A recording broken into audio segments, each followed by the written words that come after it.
Hello, and welcome to another episode of the Anxiety RX podcast.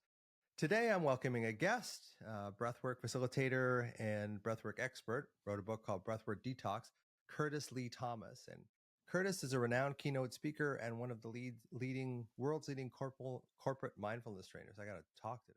He's spoken at the largest consciousness expositions in the world and has shared the stage with speakers such as Deepak Chopra and top Tony Robbins trainers. Kurtis has worked with Ivy League colleges and top Fortune 500 companies such as Nike, as well as the world's most prestigious casinos, including Foxwoods Resort and MGM Grand Casino. That's interesting. I want to get into that. Kurtis has dedicated his career to awakening the best in people by quantifiably enhancing creativity, productivity, and connection within the workplace. His mantra is, first you must learn, then you should earn, so eventually you can return. That led Kurtis to develop the necessary tools needed to have him allowed to create such multifaceted change in people's lives. Welcome, Kurtis. All right. Thank you for having me. I appreciate it. No problem at all. So, for my audience is mostly anxiety people. They're familiar typically with sort of mindfulness and stuff. So, I guess, you had some sort of spiritual revelation in 2011 or something like that kind of changed your life around. That's usually kind of how I start with things like, why are you here? Basically. Great question.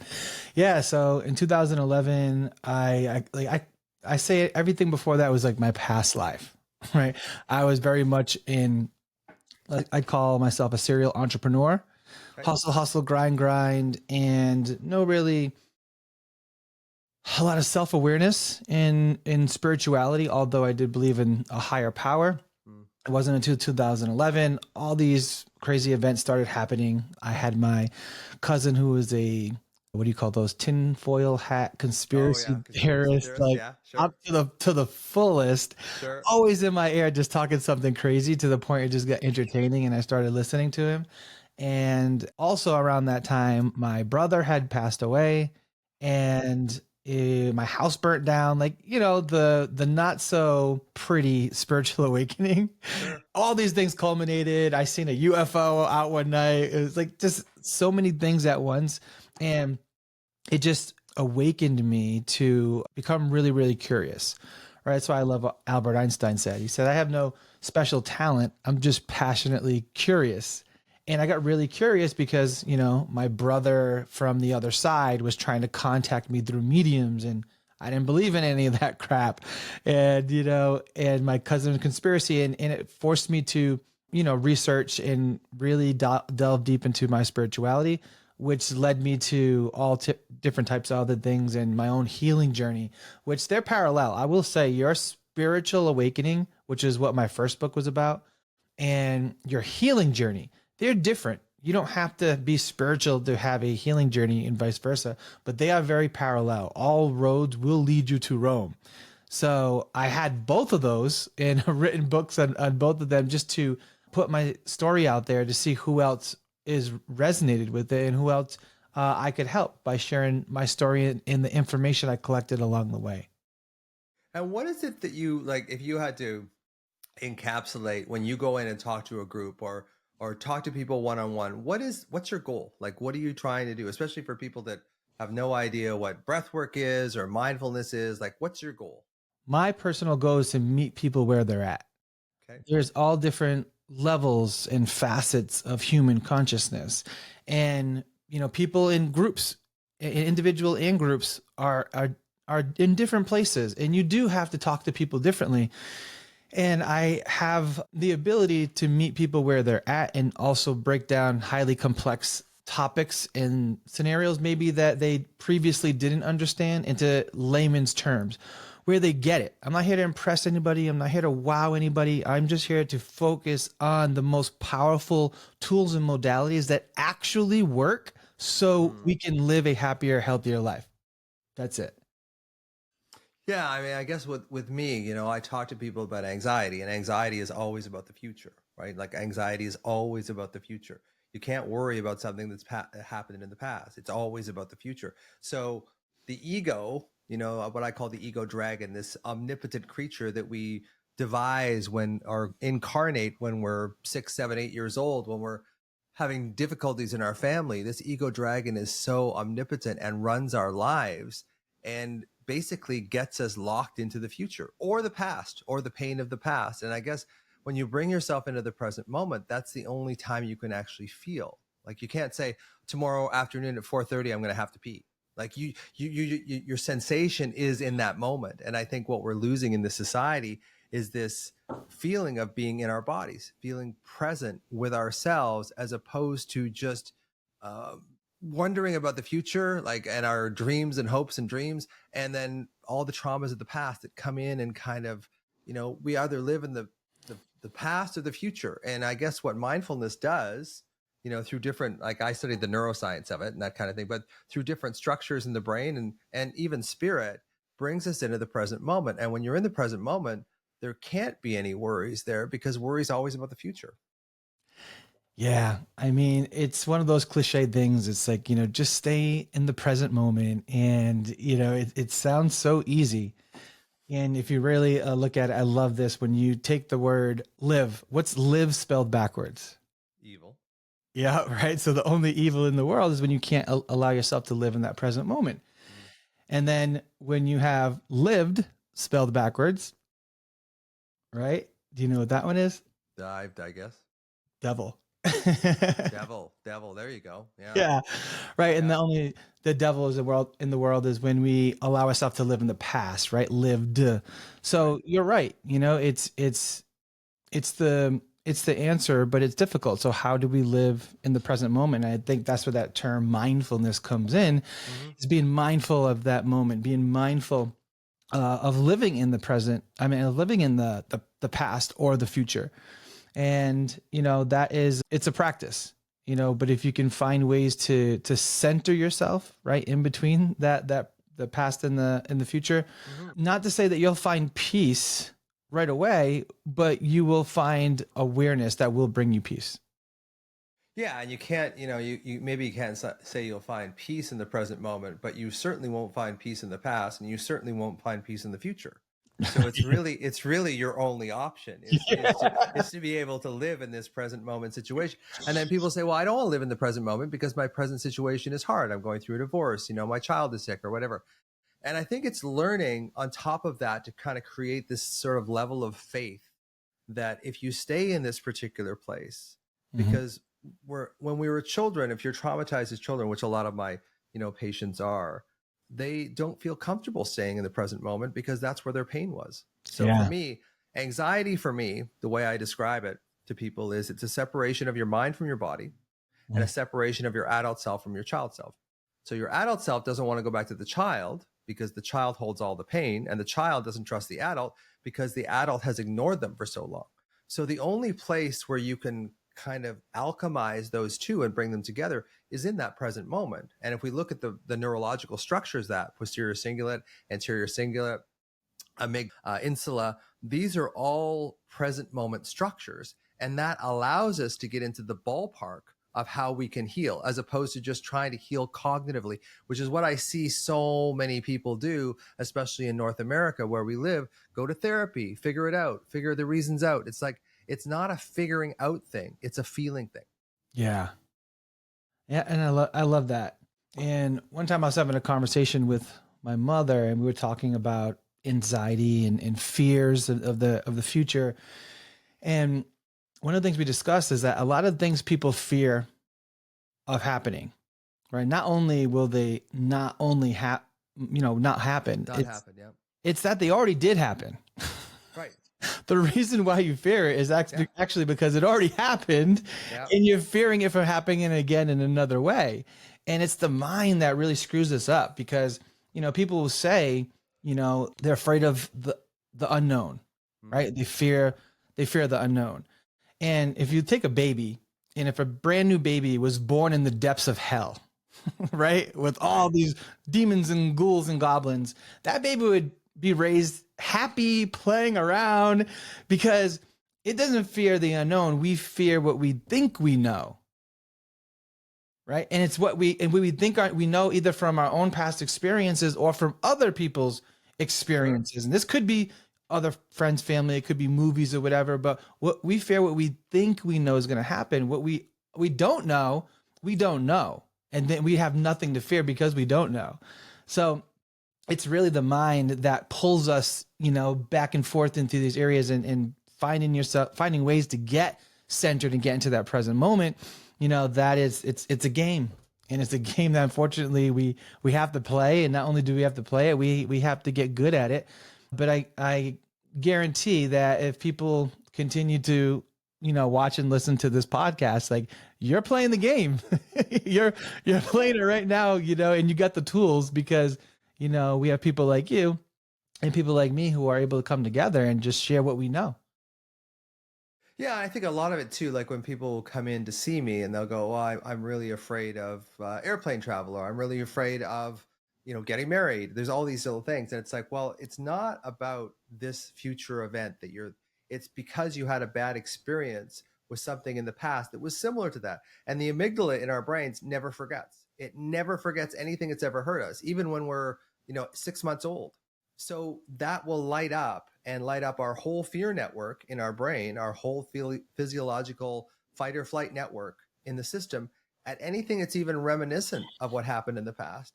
And then what happens is that we lose our rational brains because the fear response elicits norepinephrine in our brain, which basically lights us up and makes us aware of danger. And then it goes to our kidneys and lights up cortisol and also more epinephrine through the body. So we get into this fight or flight state that actually paralyzes our rational mind. So this is my issue with cognitive therapies, is that you can learn things through cognitive therapy, but as soon as you get into that survival physiology, that stuff's gone. So the cognitive therapy leaves you when you need it the most. So that's why things like breathing, things like, feeling your feet on the ground, putting your hand on your chest, locating the alarm in your body, breathing into it, bringing yourself into the sensation of the present moment, because you can only live in the sensation of the present moment. And feeling is where your body is. Feeling is where life is. So many of us, and this is one of my biggest regrets of my life, is that I lived my life in my head for decades. And I never really felt what it was like to be in my body unless I was having some kind of peak experience. Yeah. They say the greatest distance that any man or woman can travel is 12 inches. And that's when we stop living from here and we start living from here. And that is it's a long journey. It really is. And that doesn't mean that you have to live from your heart and live out of love. It means really just dropping into your body and not living in your head, because you're living in your head. That's a bad neighborhood. you don't want to live there. You want to keep on driving. You can visit, but you don't want to live there. So, if you live in your head, you're dead. It's not a safe space because of so many things that go on there. So yeah, finding ways to drop into your body are things that I found, because I was that person as well that always lived in my head until I found the tools that allowed me to drop back into my body. And it really is a good feeling. And I didn't know even what that felt like until it happened. And I was like, oh my God, I feel so good, but I really was just in my body. And it's a beautiful feeling. And I think that everybody needs to tap in and know what that feels like, because then you'll want to find ways to get out the head and into the body. Yeah, without the chatter. And I think the chatter was what ruins it. It's like being on a nice picnic and having a helicopter flying above you, right? It's just, you're not able to actually settle into the moment. Things are blowing around everywhere. You can't center yourself. So, Kurtis, what are the things that you do that drops you back into your body? And how do you teach other people to do this too? I love the helicopter. And the thing is, like, when things like that happen, you get so used to them. You become so functional with the helicopter at the picnic where you don't even hear it anymore. And I think that's the majority of us, is that we don't even hear it no more until it goes away, until you feel that calmness, like, oh my God, what is that? No, it's just, it's just what normalness actually feels like. So yeah, a few things. Mainly, I would say breath work was the one that changed the game for me. Now, mind you, as soon as 2011 hit, I'm that type of person who, once I become interested in something or something gets me curious or excited, I sink my teeth into it. And I just develop this like insatiable appetite to want to learn more. So, coming from 2011, I became a certified life coach, NLP practitioner, hypnotherapist, sports science fitness professional, Reiki master. I was taking personal trainer. Yeah, personal trainer. I went taking executives to the jungles of Peru to drink ayahuasca with the original Shipibo people. I just went down all these different paths to develop these tools, but to also help myself in the things that I was going through. And along that way, there was two things that happened that were focused on the breath, and I didn't catch one of them. You'd think that would be the one that made me become a breathwork facilitator, but I remember I was taking Ativan. This is when I lost my brother, my house burnt down, I had to sell my car, lost my job, everything. It was like Murphy's Law, and I was taking Ativan, and now you're supposed to take like 1 milligram of Ativan. And I remember going to the doctor's office, and my doctor who prescribed it to me, she wasn't there. It was a different lady, this Chinese lady who was like subbing for her or whatever they call it. So I came to get my refill. And the lady tells me, she goes, "Hey, listen, I'm going to write you a refill. Don't worry. But I want you to know something. And that is you're on a dark path."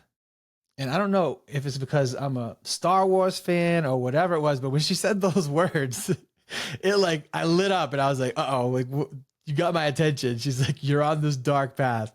And she explained, she's like, when you feel like you're having a panic attack, you'll take one of these pills, but you'll actually trigger more of them and you'll end up taking more of these pills and then you'll trigger more panic attacks. And she's like, "I want to give you a tool. Next time you're having a panic attack, I want you to do this breathing exercise." And she taught me this straw breathing exercise. This is over a decade ago. Mm-hmm. And the straw breathing exercise, she taught me how to do that, breathing in with your lips puckered, like you have a straw in your mouth. And I remember I think it was like 2-3 o'clock in the morning. I was in a sleep. Now, mind you, how do you have a panic attack in your sleep? I'll tell you, but you keep going. Yeah, no, I know. So I had a panic attack in my sleep, 2-3 in the morning. And just so people understand how bad my life was at this time, my house burnt down. So I was living in the basement of my mother's boyfriend's house. Now, mind you, I'm a grown man. Sounds like fun. Yeah, and my panic attacks were so bad. I had a bell by my bedside. So if I was having a panic attack, I could ring it so my mother would come down and save my life, quote unquote, right? Because you feel like you're dying. So 2-3 in the morning comes, I have a panic attack. I reach for the pills, and I usually was doing 2 to 3 when I was having the panic attack. So I poured them in. And they're 1 milligram tablets? Yeah, 1 milligram tablets. It's a solid dose of Ativan. It's called lorazepam. It's a benzodiazepine. It's a relaxant. It's a GABA. One of the neurotransmitters in the brain that inhibits the brain is called GABA. And the benzodiazepine Ativan is lorazepam. It's one of the most potent stimulators of that inhibitory relaxation response. So go ahead. Yeah, it was a lorazepam, by the way. So spot on. Ativan and lorazepam are the same thing. Same thing. Okay. So then I had like 3 in my hand. I went to go take it. And right before I put it in my mouth, I literally heard this lady's voice. "You are on the dark path." And I was like, "Oh no." Lose the force, So I literally clenched the pills and I immediately started doing this breathing technique. And while I'm doing it, you feel like you're going to die because you have the panic attack and then you're not taking as much oxygen as you think that you need, but really it's that CO2 regulation. And right before I was going to stop, it was like something like popped, like I broke through, and then all of a sudden, my heart stopped racing. Like I just went into this really calm, and it went away. And I put the pills aside and I was like, "Oh my God, that breathing exercise actually worked faster than any pill that I could have taken." I take that pill, it has to travel down my stomach, my small intestines. It has to get, it has to do all these things in order to dissolve in, at least 15, 20 minutes. That's true. And this was immediate. And it just blew my mind that it actually went away. And so I put those aside, and I, because what she said and my experience, I stopped taking those. And that was my first experience that I had that showed me that the breath was powerful. So how old were you then, Kurtis? Like how old were you at that time? So let's see. That was 2000. That was 2011, possibly 2012. So that was 12. I was 30. Okay. Yep. I was 30, maybe 29. Okay. And then along the years, I developed a stomach condition. And this was the most recent. This is probably 8 years ago. This was after that happened. Okay. And, I suffered for 5 years trying to figure out what was wrong with my stomach condition. And I did colonoscopies, endoscopies, I swallowed pill cameras, and it was just this sensation in my stomach that was so torturous. I went to the doctors twice, and the second time is when I asked them to cut my stomach open and that I'd signed the waiver to do so, because I thought I had parasites from traveling to India and to Peru, and doctors couldn't diagnose me, never mind heal me. And thank God they didn't cut me open.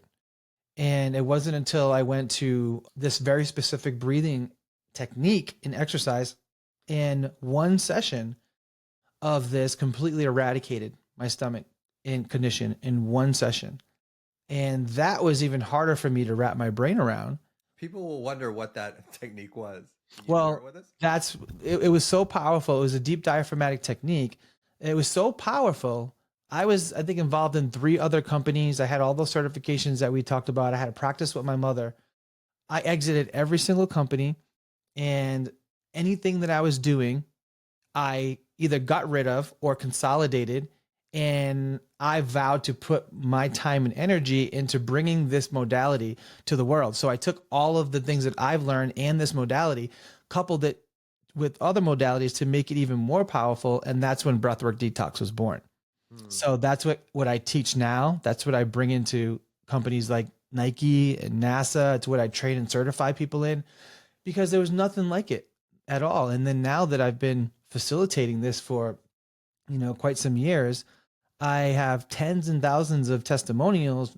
I mean, hundreds of miracles, and I'm the first miracle that I witnessed, because I was very desperate, extremely desperate. I was doing frog toad medicine. I let the shamans burn like cigarette holes in my back, No, like I the get it. combo, like I get it. it was bad. And when I found this, I was like, I don't have to burn a hole in myself. I don't have to travel to the jungles of Peru and drink a gallon of ayahuasca. I don't have Right. to do all these very invasive things. I just lay on my back and breathe. Now, mind you, Russ, I am a very skeptical person by nature.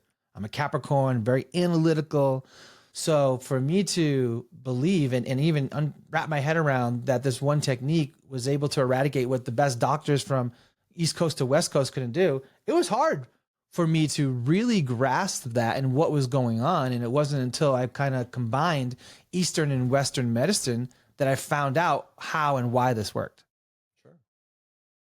Well, yeah, I mean, basically, the breath is our only conscious connection to our autonomic nervous system. We can't really unless you're one of these advanced yogis or whatever, can't really control your heart rate, can't control your gut motility consciously, but you can have some control over your breath. And often I will notice that when people are anxious, their breath insidiously becomes more shallow, higher up in the chest, more frequent, and they don't even notice it, until I say, "Hey, take a deep breath right now," and they can barely do it because they're up so high up in here. The best they can do is kind of go. That's their deep breath because they've got themselves so slowly up into that. And often what I'll say is that, your anxiety is actually breathing you. You're not Mm, breathing for yourself, right? So anytime that we take control of the breath, even when we hold our breath, we are telling that system, that anxious system, you're not in control of this anymore. I'm in control. And anytime that you pay attention to your breath, it naturally deepens, it naturally slows.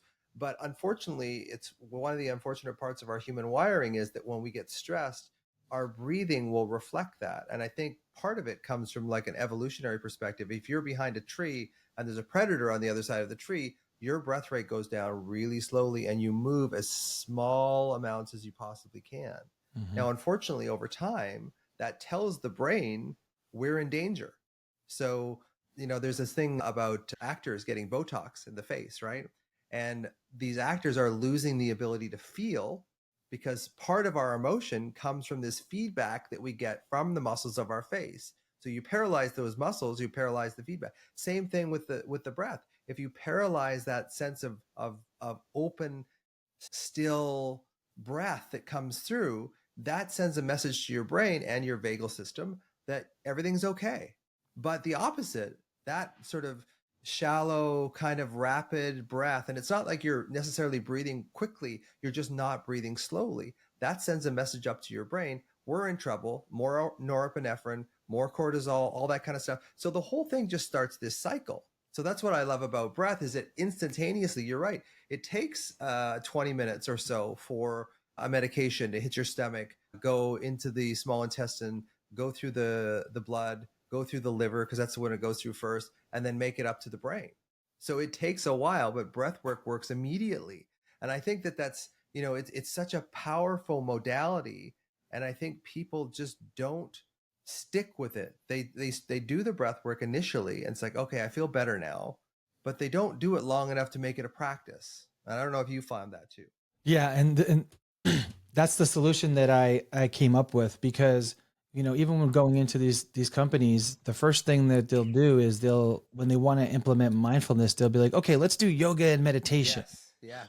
Right. And they throw that in there. That's because all they know. Granted, I get it. I get it.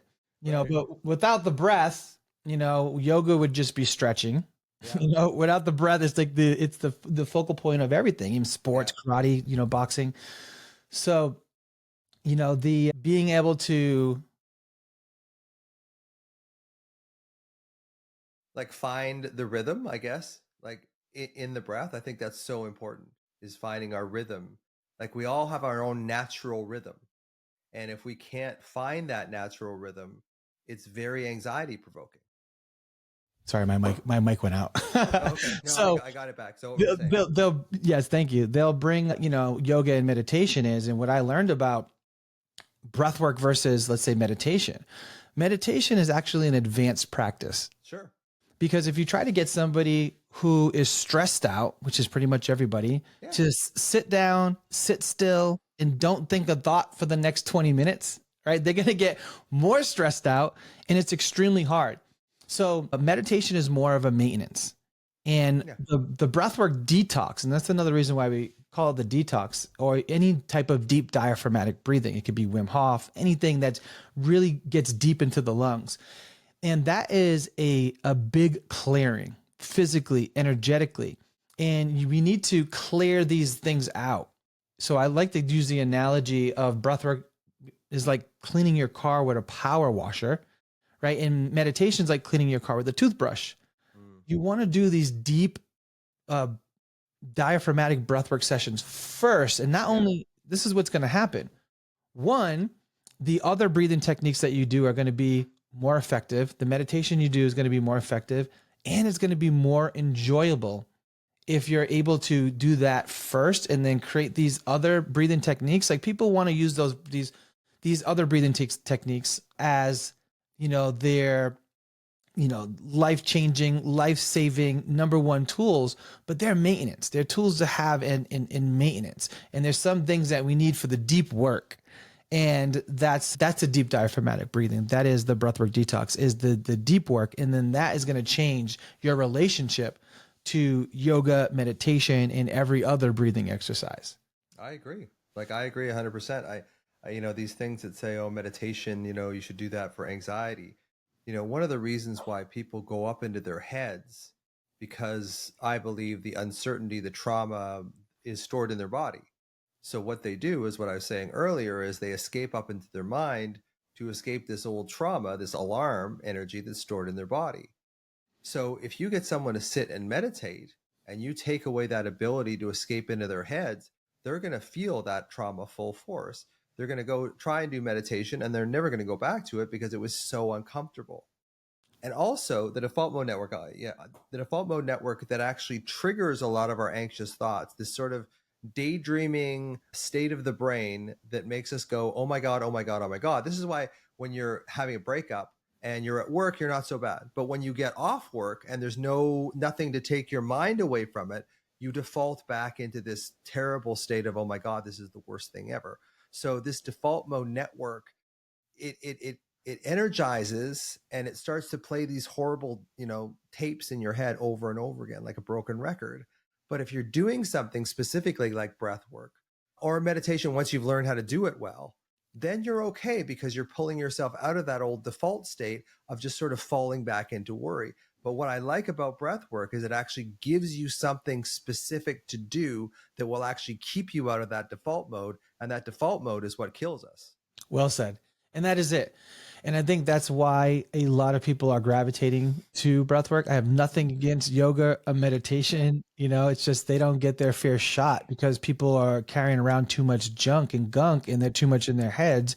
And the breath work gives you something to do. So people with ADHD, like they love this because, trying to sit still is so difficult. Totally. But when you give them something active to do, it's like, the analogy of meditation is you're trying to calm that chaos of an ocean into a pond, but it's hard, but with breath work, it's like all that chaosness, you're not trying to calm it, you're trying to push it out with the breath, right? You're like pushing it, clearing it. And the breath is doing an active movement like this.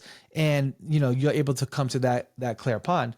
And, I shared the stage with Nestor, who wrote the book Breathe.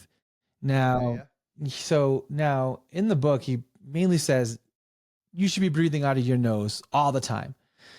And 99.9% of the time, you really should be breathing through your nose. There's very few times you should be breathing through your mouth. And usually, let's say if someone snuck up behind me and scared the crap out of me, first thing I go, all right, I go into that, that big gas, which is the mouth. The mouth is connected to that sympathetic, nose is connected to the parasympathetic. However, where that trauma and anxiety is stored within that, nervous system is the sympathetic. So there's things trapped in that particular system energetically that the only way you'll be able to access them is through mouth breathing. It's impossible to achieve what we achieve with the Breathwork Detox with nose breathing. You can't do it. It's impossible. So it's like if you have your toilet that's clogged, right? Let's say your bathroom toilet's clogged. You're not going to go into the closet to fix it, right? You got to go where the problem is.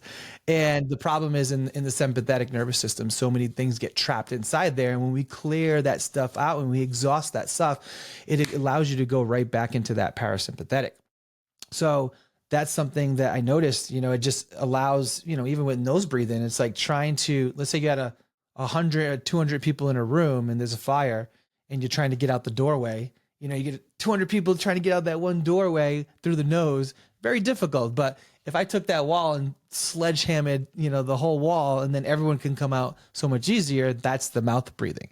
So the mouth breathing allows us to release. Even if you look at the body's natural way of alleviating stress and anxiety and pain, is when tension builds, and all of a sudden the body goes like this.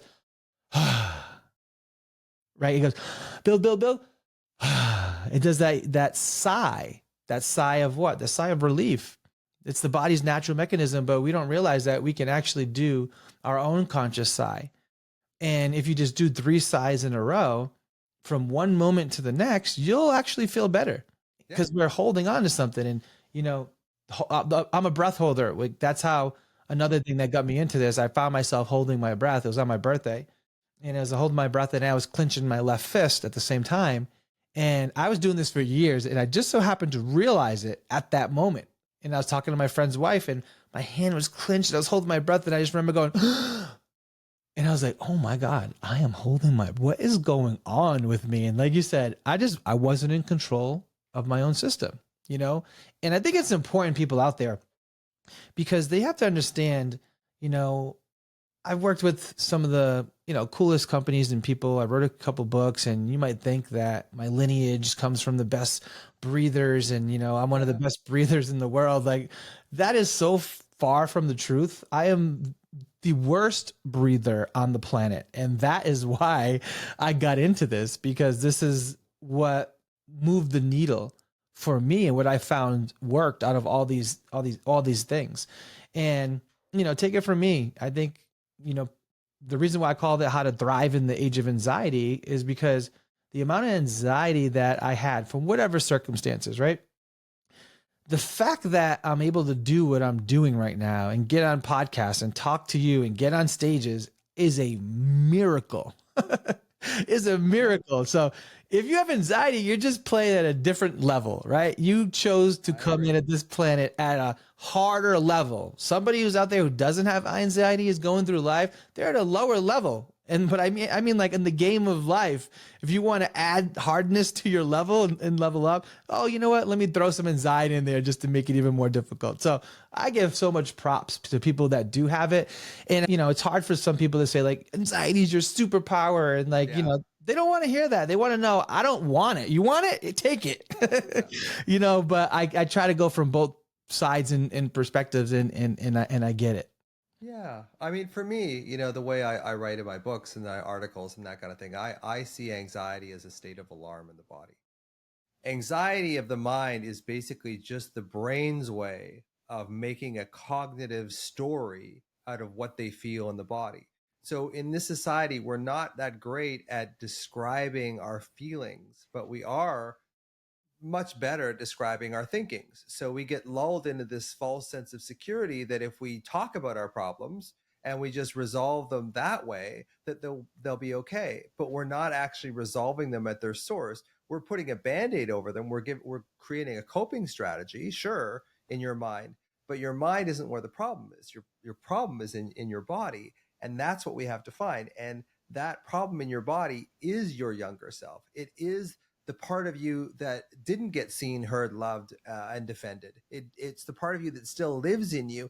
So it's like it's making friends with that alarm. And Bessel van der Kolk talks about that in The Body Keeps the Score. It's like, we're not teaching people how to get rid of their anxiety. What we're teaching them how to do is acclimatize to that sensation. And I take it one step further and I say, because that sensation is your younger self, that is the child in you that's still in you, that is still sort of asking that adult self, hey, help me, help me, help me. And the adult self is, no, I'm going to go over and medicate or addict or distract or dissociate from you because you're just too painful. And where do you think the anxiety is going to go? The alarm is just going to get way, way worse. So for me, anxiety is not so much a cognitive problem.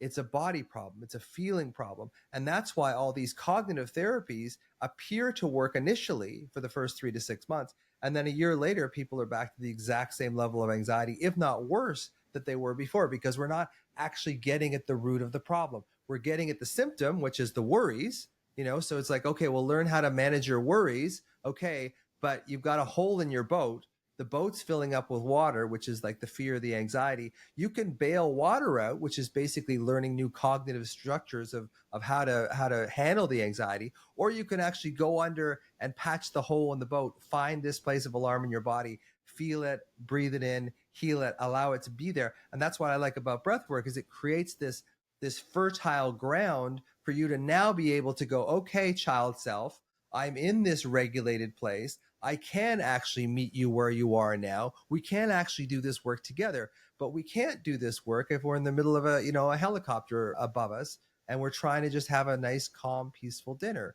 So really what I find for me, for breath work, it really allows me to get in touch with the younger parts of me. That's really what it does. It physiologically drops me down, but it creates this template, this area that I can now use to get at the real root of the problem, which is this child in me that had so much uncertainty, so much trauma.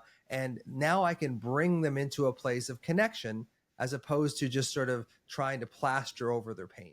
That was a long diatribe. So yeah, that was good. It was really good though. Yeah, I mean, absolutely. The body keeps score, and the body wants to hold on to the past. The mind tends to always want to look into the future, but the soul wants to be present. Mm-hmm. And, we do hold on. We're very sticky when it comes to holding on to experiences and things from the past, whether that's, childhood, parents, whatever it is, or even just getting pushed on the ground, in the playground when you were younger. As we get older, we do have to redefine our definition of pain and trauma. It sounds silly to us now, but that is your world when you're a kid and you get pushed in front of all your classmates and, everyone's laughing at you. That is actually a very traumatic event. And the problem is we don't have the emotional intelligence as children, yes, of course, to process those types of things. Yeah. And be like, oh, that just, so the body, it stores it until we do have that level of emotional intelligence to process it. But the problem is we didn't know life was going to be this hard. and things become compounded and compounded over time. And now your body's riddled with all this traumatic experiences that you can't, physically see or anatomically cut open. So doctors don't know what the heck's going on. And it's just wreaking havoc on your nervous system. And these alarms that you're talking about are just going off, and people don't know what to do but medicate. It's really it's the only way that they know to really plug that boat hole that they don't even know where the hole is. So the breath work, it activates the cells of memory within the body. So it not only drops you in, it does activate memory within those cells. And then all of a sudden, people's bodies are vibrating and tingling, but it also raises your consciousness. It's the only thing that I've ever done that immediately raises your consciousness, where you can feel it. You can actually hear, like the ringing noises in your ear when you're doing the breath work, because you're raising your level of awareness. And that is a good place to be, because that's the level of perspective where you can look at your problems from a different angle, right? Einstein said, you can't solve the same problems with the same level of thinking that created them. So we're just blind. We can't read the label from inside of the bottle. So we either need outside help for people to help us see what we can't see, or elevate our own awareness and consciousness, which is the same thing, being able to see your problems from a different angle.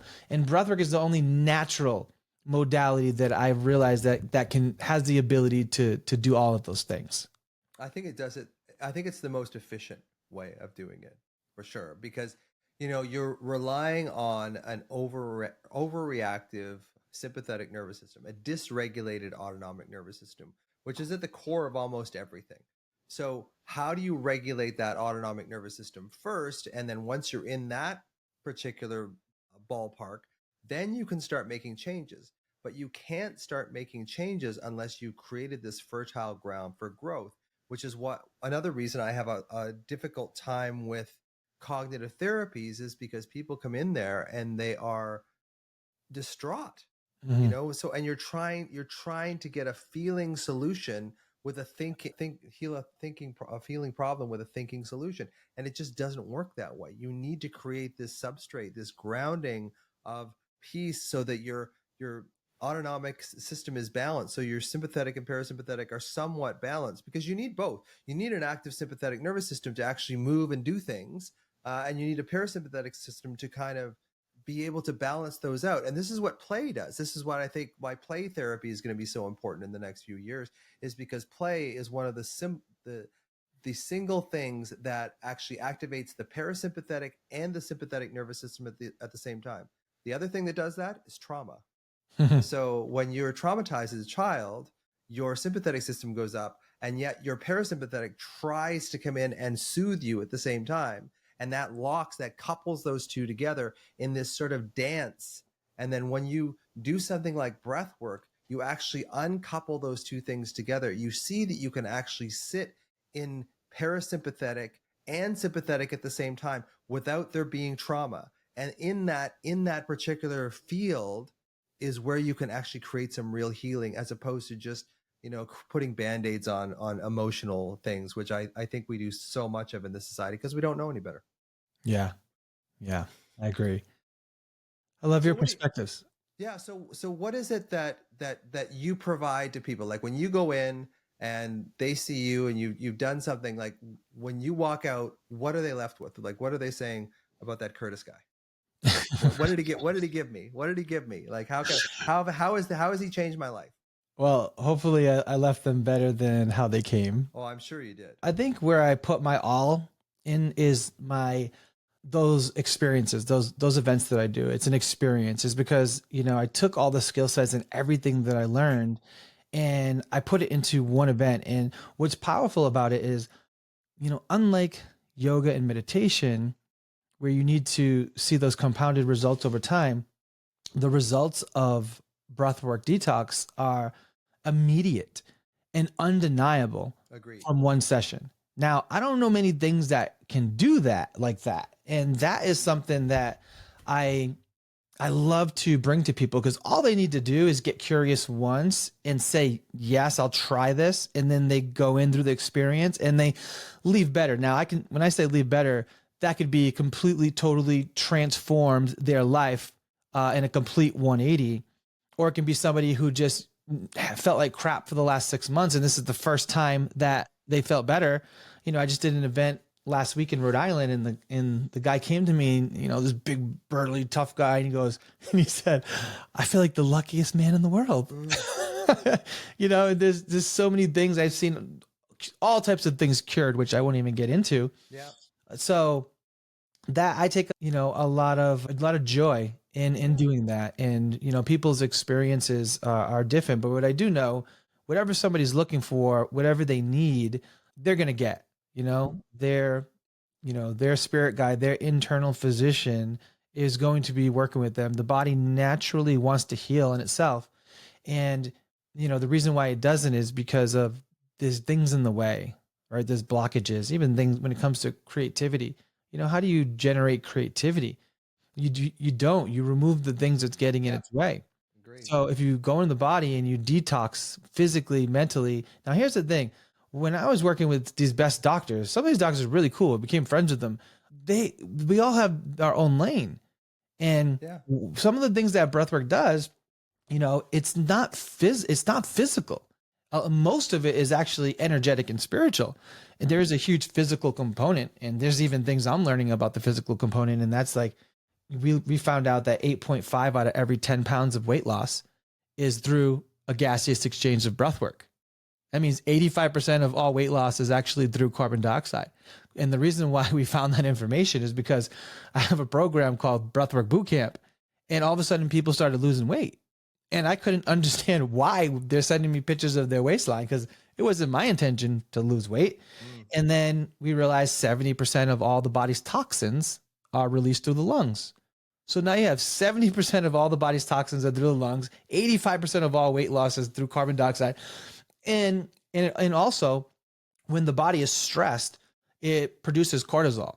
And cortisol, according to Harvard, makes you crave sugary and crappy foods.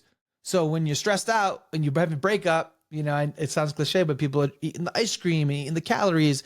It's because of the cortisol spiked in the adrenals, and now you're craving all this stuff. And when people do the breath work, it was drastically cutting down on their stress. So now they don't have as much cortisol, but now they're not craving as much crappy food. So now all these things, so these are new, that's the physical stuff. And where I found the most benefits for me was the emotional, was the energetic stuff. And that is what actually healed my stomach. I had an energetic blockage in the center of my belly button, which is actually the main, they call it the wind gate, Taoism, the wind gate. It's where all the energy comes in and leaves. And that was blocked. And you don't want that blocked, because it's like one of the worst energetic areas you want blocked, because we have all these energetic pathways that go through the body, and there's 72,000 of them, and I know that, Vedic, they pay attention to this. Nadis, yeah. The nadis, exactly. 72,000 nadis, but there's one place in the body where all the nadis intersect, and it's the stomach. The stomach is the Times Square of your energetic system. And if you have a blockage in your stomach, it's gonna cause some problems.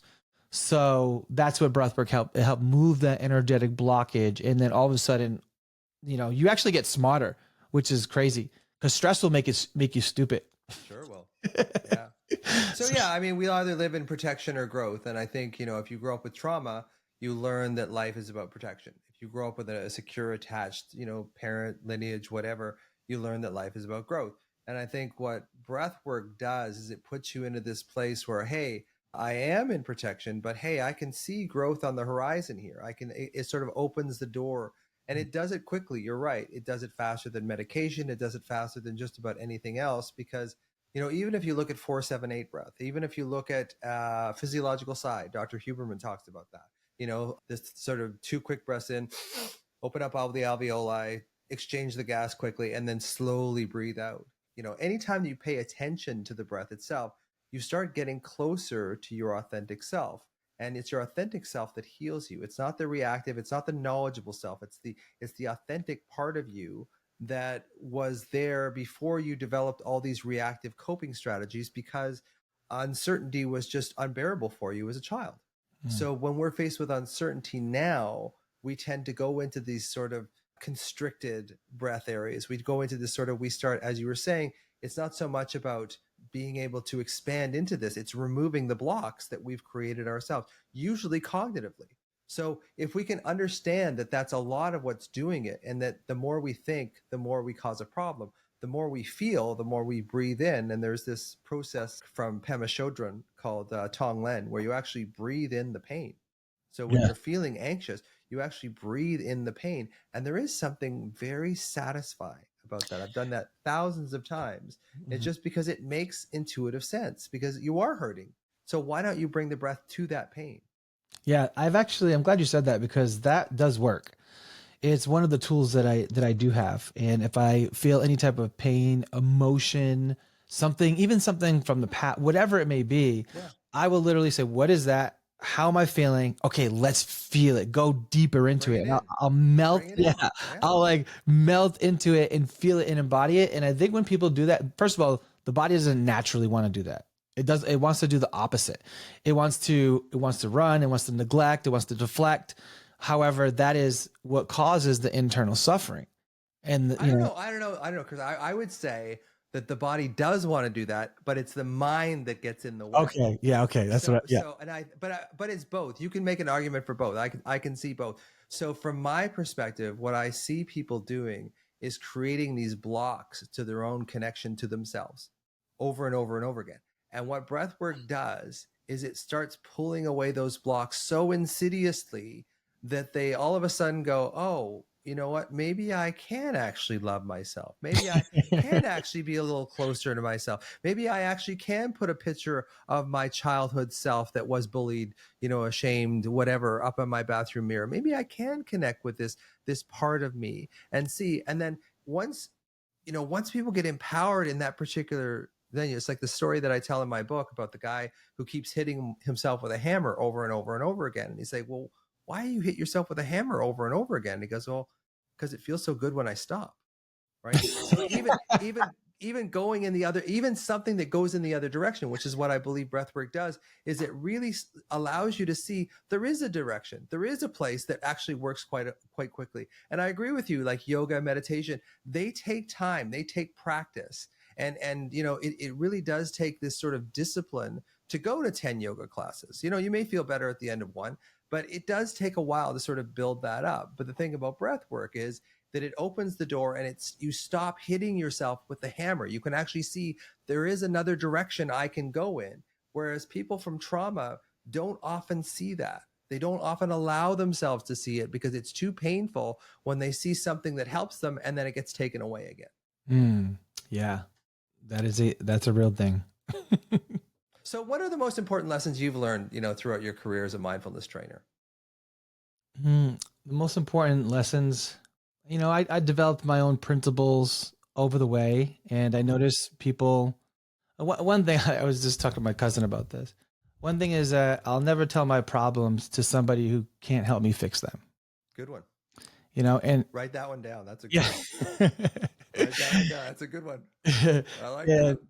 Because you see people all the time. There's this exercise I do, and I'm about to do it. Actually, we have a retreat coming up in a couple of days. I bring everyone into a dark cave. I mean, pitch black. We're literally crawling on our hands and knees. They're little tiny like crevices, and we have the flashlights on our helmets. And I bring them in this dark cave, which is I don't know how many feet underground, but it's pretty deep. And once we get in there, everyone shuts off their lights. And it's pitch dark. You can't even see your own hand in front of you. And then I start by, just telling a bit of my story, very, very vulnerable, right? In a very safe space. And then you hear everybody else just kind of like letting out. And, it's a space and I tell people, don't share something that you shared over and over and over and over and over again, because that you're just, those stories create stored emotions, right? And then they hold on to that story, and that story is actually what's keeping the pain and the trauma alive. True. But there's some stories we need to get out that we haven't shared. So I open that space and say, share something that you never, ever shared before, something you're ashamed to tell your even self or admit to yourself. And it's just becomes this container of people just sharing these things that never get shared before. And then we walk out, and then it's like almost everybody's reborn when we come out of that cave. So finding a safe space of group of people where you can talk to, you can process, and have somebody to lean on. That's really important. I'm very much that Capricorn lone wolf type person. Mm-hmm. So when I find people who I feel are like-minded and we can help each other, or I see value in them, it's a thing. We're collecting these tools and resources, and you need tools and resources, right? No one said this game is going to be easy. Yeah. And, I value the tools and the modalities.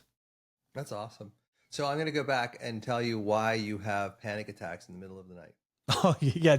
Go back to that, because I know you put a pin in it. So this is what happens. So sometimes when you're younger and there's trauma in your household, you get used to that trauma.